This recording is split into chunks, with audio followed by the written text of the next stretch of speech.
یوحنا عارف کا مکاشفہ اور اس کا 15واں باب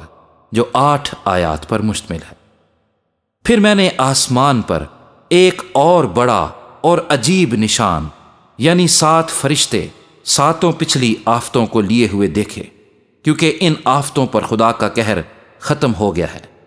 پھر میں نے شیشے کا سا ایک سمندر دیکھا جس میں آگ ملی ہوئی تھی، اور جو اس حیوان اور اس کے بت اور اس کے نام کے عدد پر غالب آئے تھے ان کو اس شیشے کے سمندر کے پاس خدا کی بربتیں لیے کھڑے ہوئے دیکھا، اور وہ خدا کے بندہ موسیٰ کا گیت اور برے کا گیت گا گا کر کہتے تھے، اے خداوند خدا قادر مطلق،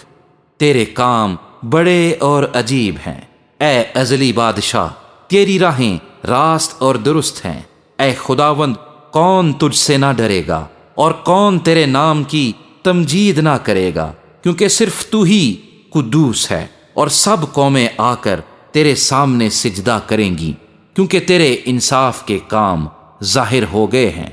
ان باتوں کے بعد میں نے دیکھا کہ شہادت کے خیمے کا مقدس آسمان میں کھولا گیا،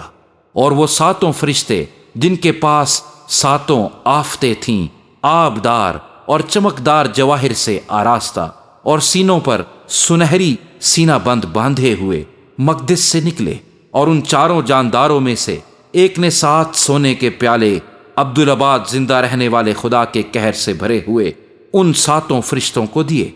اور خدا کے جلال اور اس کی قدرت کے سبب سے مقدس دھوئیں سے بھر گیا، اور جب تک ان 7 فرشتوں کی 7 آفتیں ختم نہ ہو چکیں کوئی اس مقدس میں داخل نہ ہو سکا۔